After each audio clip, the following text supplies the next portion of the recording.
तो फाइनली मैं नेपाल ट्रिप पे जा रहा हूँ। पटना स्टेशन पे महावीर भगवान बजरंगबली के आशीर्वाद लेकर आगे की ट्रिप जारी रख। पटना से मैंने जयनगर की ट्रेन पकड़ी। मैं बहुत एक्साइटेड हूँ क्योंकि ये मेरा फर्स्ट छोटा इंटरनेशनल ट्रिप है। पटना से 8 घंटे के ट्रेवल करने के बाद फाइनली मैं जयनगर स्टेशन पहुंच गया। तो गाइस, मेरे लेफ्ट साइड इंडिया का जयनगर रेलवे स्टेशन है, ये देखिए भारतीय फ्लैग, और मेरे राइट साइड में ये नेपाल का जयनगर रेलवे स्टेशन है। इतना क्लोज है, सिर्फ एक ओवर ब्रिज का ही फासला है। मैं इस टाइम दोनों देशों के बीच में खड़ा हूँ। तो चलो फिर नेपाल में कदम रखते हैं। तो नेपाल का चेक पोस्ट क्रॉस करके यहाँ के स्टेशन पे चलते हैं। तो ये नेपाल का रेलवे स्टेशन है और मैं यहाँ टिकट लेने के लिए लाइन में लग गया।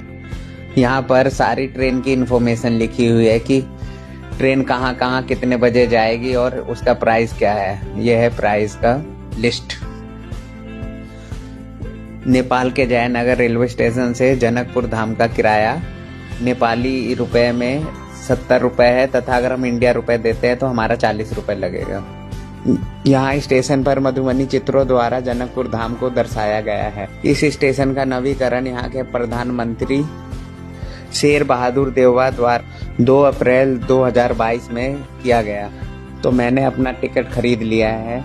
तो ये मेरे हाथ में पहली इंटरनेशनल करेंसी है जिसको मैं टच कर रहा हूँ। तो अब जल्दी से प्लेटफॉर्म की ओर चलते हैं। तो ये है नेपाल का रेलवे स्टेशन जयनगर। इसी प्लेटफॉर्म पे जनकपुर धाम की ट्रेन आएगी। गाइस, मुझे तो यकीन ही नहीं हो रहा कि इस टाइम मैं दूसरे देश में हूँ और यहाँ से दीवार के उस तरफ इंडिया है। तो ये लो, हमारी नेपाली ट्रेन आ गई। यहाँ तो बहुत क्राउड है। चलो जल्दी ट्रेन में पहुंचकर अपनी सीट पकड़ते हैं।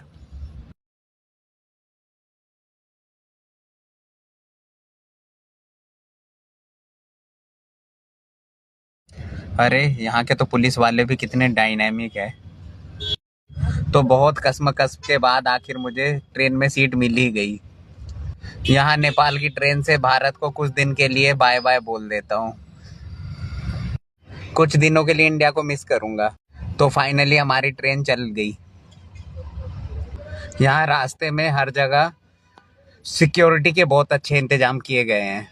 यहाँ चलती ट्रेनों में सबके बैग को चेक किया जा रहा था। ये देख के काफी अच्छा लगा। और फिर मेरा नंबर भी आया बैग चेक होने का। मेरा बैग भी चेक हुआ। थोड़ी देर बाद टिकट चेकर आ गया। भाई बहुत सख्ती है यहाँ तो।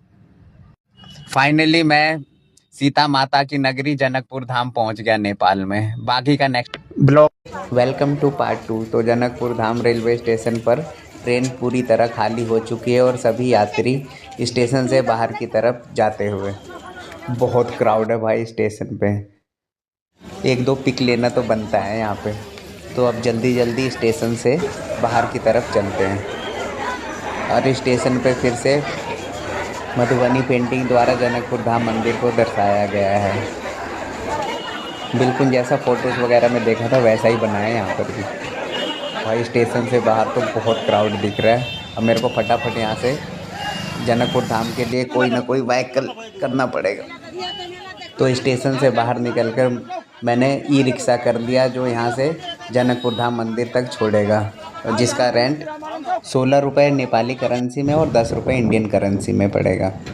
तो अब मुझे वहाँ पहुँचकर सबसे पहले अपने लिए होटल ढूंढना पड़ेगा जिसमें स्टे। तो मैंने जनकपुर मंदिर के पास ही ये वाला होटल बुक किया जिसका किराया 800 रुपये नेपाली तथा 500 रुपये इंडियन करेंसी। ये प्योर वेजिटेरियन होटल है, इसलिए मैंने इसको खासकर बुक किया है। ये मैंने होटल का रूम है हमारा। यहाँ का मौसम ठंडा होने के कारण मैंने एसी वाला रूम नहीं लिया। आपको इस होटल में वाईफाई की भी फैसिलिटीज़ मिलेगी, प्लस नीचे डाइनिंग हॉल है जहाँ पे आप प्योर वेजिटेरियन खाना भी खा सकते हैं। तो ये मेरा रूम नंबर 306। तो रूम काफ़ी साफ़ सुथरा है और 1-2 जने के लिए बेस्ट है। इस रूम में आपको कपड़े रखने के लिए एक अलमीरा दी गई है बहुत बड़ी, और एक टेबल है काफ़ी बड़ा सामान वामान रखने के लिए। और जो मेरा सबसे इशू रहता है वो वॉशरूम, और वॉशरूम भी काफ़ी साफ़ सुथरा है इसमें।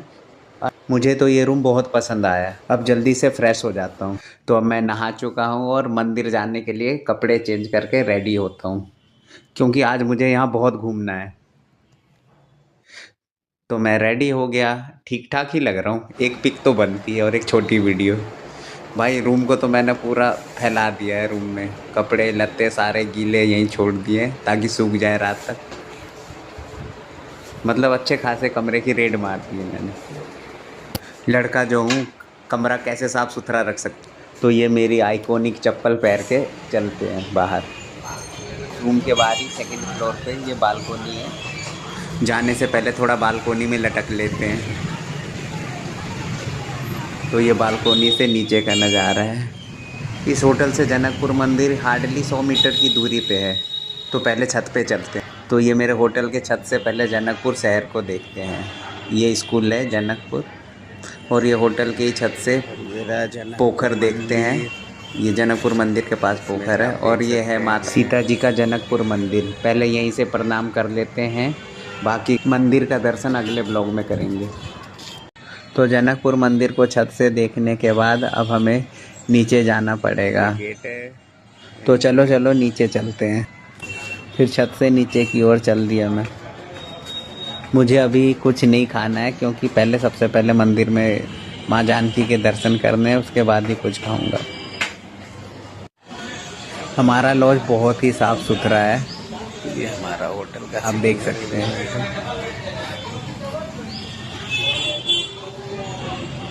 ये हमारे होटल का नाम है होटल जानकी कुंज लॉज।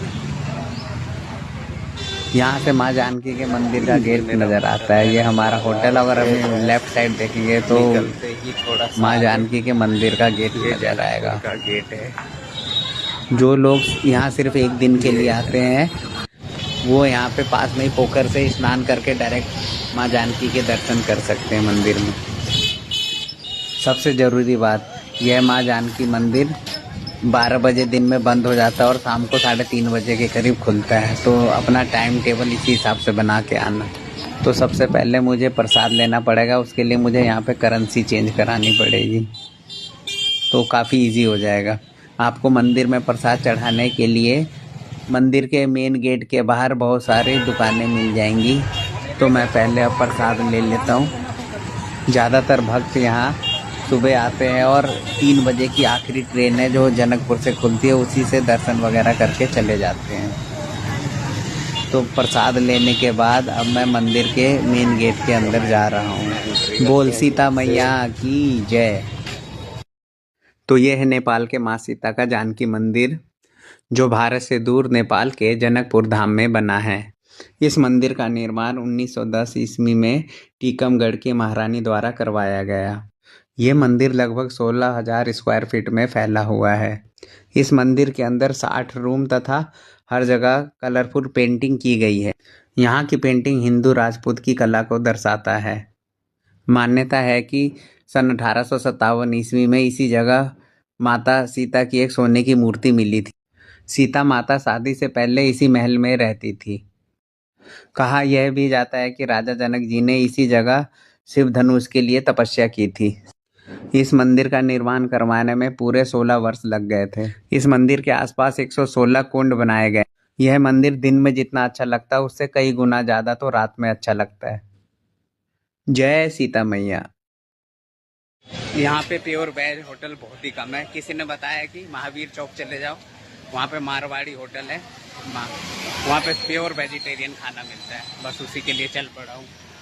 और हाँ, जनकपुर धाम में सारी दुकानें जल्दी ही बंद होने लगती हैं, इसलिए अगर आप जनकपुर धाम आए तो अपना खाना पीना जल्दी होटल में खाकर फ्री हो जाए।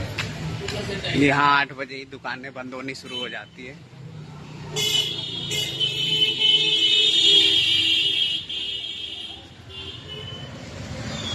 ये देखिए आधे से ज़्यादा दुकानें बंद हो गई हैं। जनकपुर मंदिर से श्री श्याम मारवाड़ी भोजनालय की दूरी लगभग 1 किलोमीटर है। तो हम पहुंच गए श्री श्याम मारवाड़ी भोजनालय। जो भी जनकपुर धाम आते हैं, जो शाकाहारी लोग होते हैं, वो अधिकतर सब यहीं आके भोजन करते हैं।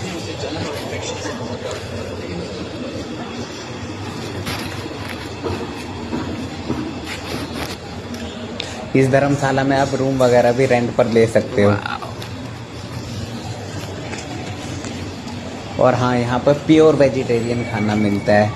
वैसे तो नेपाल में हर जगह नॉन वेज खाना मिलता है, किसी भी होटल, छोटे बड़े होटल में हर जगह नॉन वेज सर्व किया जाता है। पर इसका मैंने वीडियो यूट्यूब पे देखा था दिल्ली में ही, इसलिए मैं यहाँ पर आया हूँ। मैं थोड़ा लेट हो गया हूँ, इसलिए अब जल्दी अंदर जाता हूँ। आप यहाँ का क्राउड देखिए।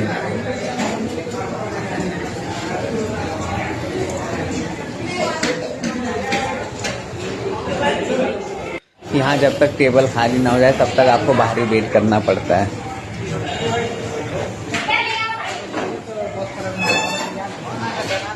तो ये है हमारी प्योर वेजिटेरियन थाली।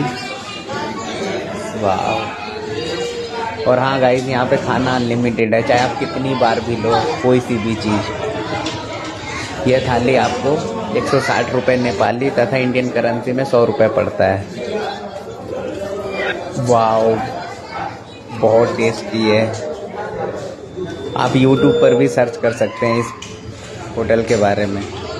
अब जब तक मैं यहाँ पे हूँ, यहाँ रोज़ आया करूँगा खाना खाने। यहाँ का लिस्ट है और खाने का मेन्यू। अनलिमिटेड खाना भर पेट।